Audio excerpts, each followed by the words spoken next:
Hello, my name is Caroline Stokes. I am the CEO of Forward, and throughout September and October, I'm bringing together a whole bunch of very intelligent people, thought leaders, and people who are helping us move forward in this new era.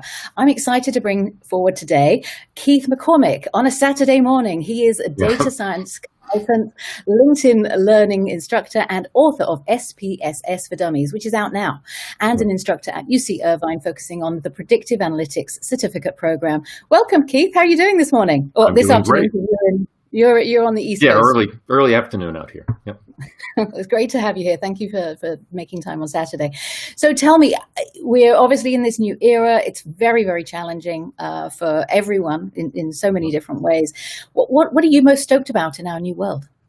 Well, and let me preface by saying I love that you've asked that question to everyone because it's just such a fun way to have a series. Thank you. I am stoked about less business travel. That's both on a personal and professional note. Right. I like my little house in the woods here, but historically I've been rarely here. My travel percentage has been 85% for 20 years.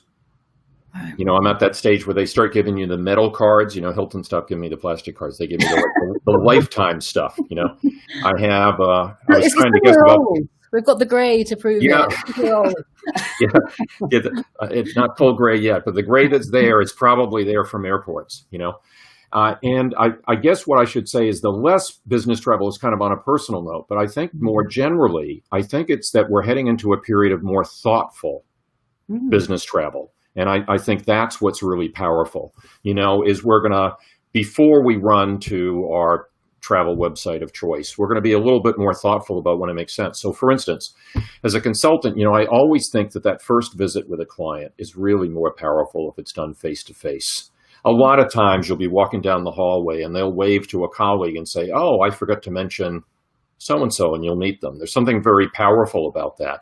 But I think for a long time, it was just the default position. You know, if you're going to do a conference, it has to be in person. There's no other way. And this year has forced people to be creative and to innovate. And we're going to take that creativity and innovation, I think, into future years. And I bet there's going to be conferences that alternate. Every other year they're virtual. Every other year they're in person. I just have a feeling that we're going to see things like that. Who can anticipate what they're going to be? But we're going to get a lot of great ideas from all the experiments that we've done this year with online meetings and online conferences. Fascinating. So it's a more thoughtful approach, and I hear you. I was speaking with Rajav Singh at Salesforce yesterday, and he was saying that when we're talking afterwards, he was saying he's missing the in-person events, and this is a man that has a disability. He has to use a wheelchair, and he's like, I'm going to miss them because I really enjoyed that, you know, face-to-face time. But he was also very, very thoughtful as well in the way that he was thinking it can be done in a different way now. Okay, it's not the same. I'm not going to spend 2 days at a conference online because I'd rather meet people, but there's probably going to be some kind of balance, and everyone's trying to work that out right now. And what is the best format for that? Exactly. Yeah. And, you know, I miss it. You know, I was supposed to give a keynote in the Netherlands, and there's music and museums, you know, like you wouldn't believe, of course, for those that haven't, you know, been to Amsterdam. I'm sure a lot of business travelers have made it out there, but of course you miss that. But the thing is, there's also things that you discover that sometimes, you know, being a technical guy, some of the training that I'll do at a conference might be like a 2 or 3 day, almost boot camp type, you know, environment. And people don't get a chance to try stuff on their own so much in that format. You break it up over more days, and sometimes you can learn in a different way. So sometimes face-to-face is better, and sometimes online is better. And now I think we're going to, again, just be more thoughtful about it. So on that train of being thoughtful about it, how do you think individuals and organizations are going to adapt in this particular way? Well, you know, one thing I think that's unique to what's going on in data science is that, you know, ever since that famous Harvard Business Review article came out, you know, the whole sexiest job thing, the job market in data science has been a little bit nutty.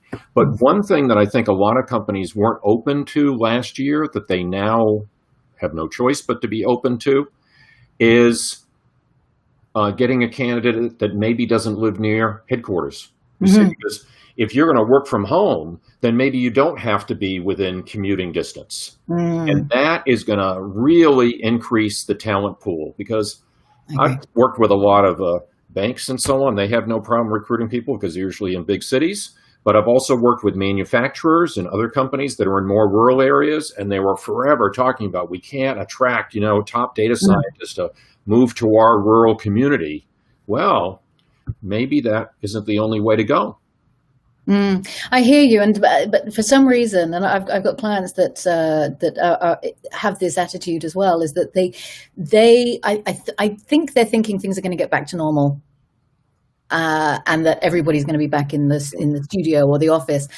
And I'm looking at what's happening with all of these different high tech companies, social media companies and what have you, and they're just not planning on everybody coming back to work probably until 2022, and because they can't see that far ahead, and then maybe they can start thinking about normal. But yeah, it's still quite restrictive, I think, because people haven't gotten their head around, I don't know if that was English, their head around what the norm is right now, and getting used to that norm. Well, I have a quick specific example that I think folks will find interesting. So I have a lot of connections at IBM, because SPSS was an independent company until 2009, but then got bought by SPSS. So I found myself tangentially related to this, big company.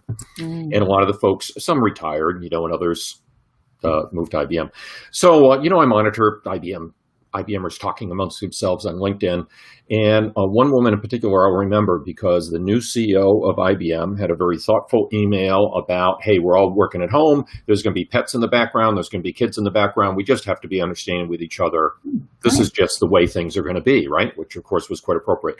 But someone wrote a message right below and said, now that's okay. What about last year when I was trying to take care of my ill parent? It's very sobering, note, but it was, I wouldn't have retired early if, as a company, IBM was more open to work at home. So I think it's great that they're embracing it now, but I think we're so caught up in the craziness of this year, we forget how resistant companies were to work from home just 12 months ago.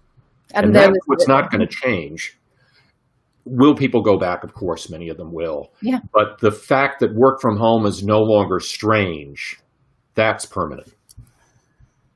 Yes, it is no longer strange. And I loved, there was an Apple came out with an advert where they had this team that were working remotely. It was in the middle of COVID times, and they were like eating their breakfast with each other whilst working, and someone was standing up and just had their underpants on and things like that. And someone was saying, who I respect very much, said that he was outraged at that. And I was like, but this is kind of how it is if you're used to working in a 24/7 kind of agency environment, which that particular group of people were, and it's all hours. You're fitting in work when you can, and when you're at home, whilst you're juggling the children and juggling the dog and juggling the husband and whatever else that comes into your life. So yeah, it's but that was then, and I think everything is smoothed out a little bit more. The parameters have been set quite nicely, so it's quite good. And people are obviously being very productive, and I've also seen people have made their deadlines whilst working from home. So I think that in itself would have really helped with companies being able to change their mindset. Yeah, very good. So I asked this question as well. John Lewis inspired Good Trouble. What good trouble are you making, Keith? Well, the good trouble that I've gone into over the years is that being a modeler, being a data science guy, I have very much a services orientation. I think that machine learning and AI might be technical in nature, but it's really, you're solving people problems with this technology. Yeah. So the good trouble that I'll find myself occasionally getting into is trying to get people to hold their horses with big, expensive technology purchases. But, I just mentioned a technology vendor, so if I'm not careful, I want to let that slip out and say, maybe all that technology is something you need someday, but maybe you want to think through what you're trying to accomplish first, rather than having the technology be what's driving it. What the business problem be what's driving it. Yeah, yeah, yeah. So part of the challenge, and I want to keep pressing on this with you, which is part of the challenge is that we're being inundated right now that AI is going to solve everything, automation is going to solve everything, especially when you can't bring people into work or you need to make it more cost effective, whatever the reasons and rationale. What is it that what guidance would you give for people to find that right solution? Do you have a decision-making tree or anything like that? Well, this may sound technical at first, but it's really not. When I sit down with executives, so literally I'm talking VP and above, C-levels, I try to I coach them a little bit on what's called binary classification. That's the part that sounds technical, but it's really not. This is one of my favorite. Yeah, it really is one of my favorite topics with executives, because what I do is say, look, the data scientists will meet you halfway. They're going to walk you through what they're doing. They're going to do all that kind of stuff. But there's something important that you have to do, I tell these executives, which is the easiest model for your analytics team to build are models that predict a binary outcome. The machinery is going to fail, has to be taken out of service or not. The loan's going to be paid or not. The insurance claim is fraudulent or not. And if I can get executives to think in those terms, their analytics team will know exactly what to do.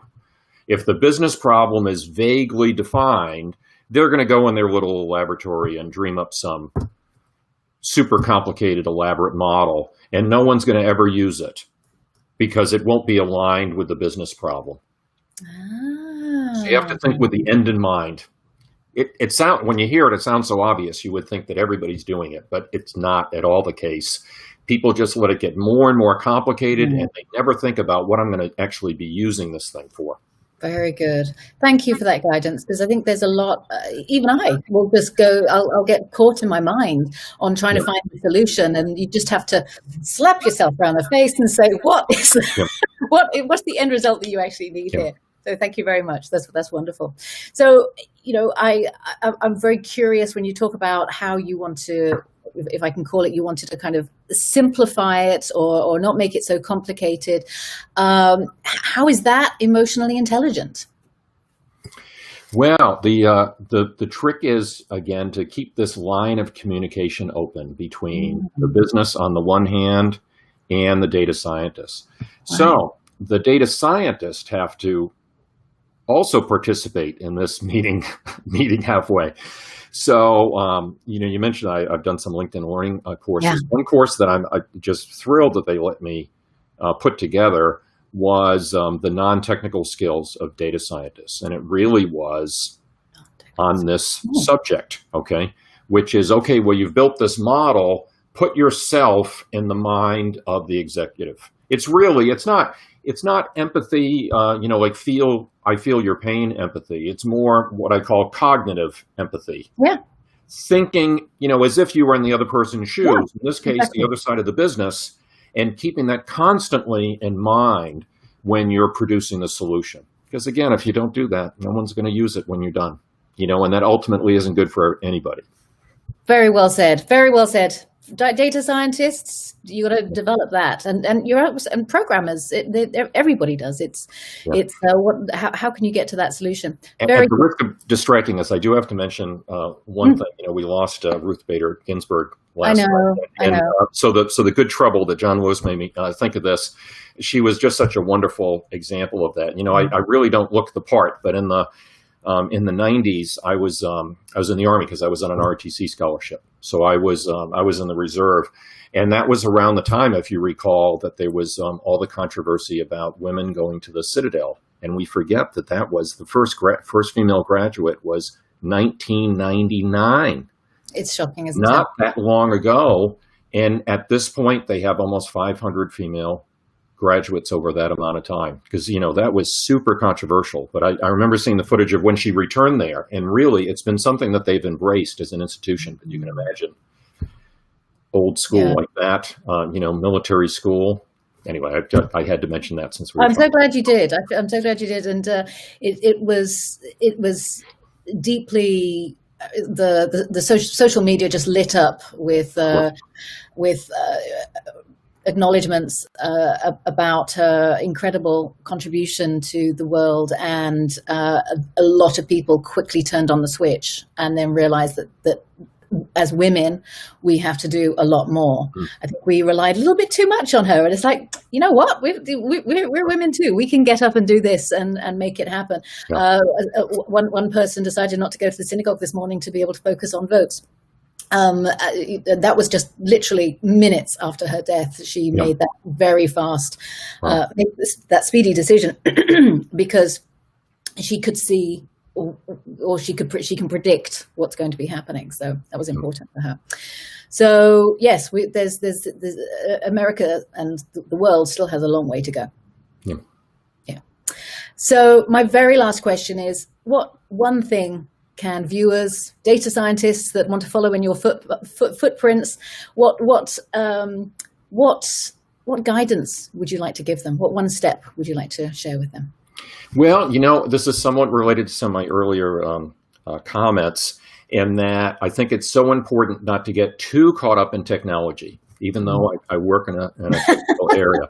So if they can reach out to a mentor to work on a project with, everyone seems to think now, if I just copy and paste some code from GitHub, GitHub is, where people put their Python code and all this technical stuff. If I just can rehearse all these technical steps, I'll be fine. But somehow they have to reach out to a mentor to actually walk them through the people side of the business, from the conception, producing the solution, and then socializing that solution when it's done.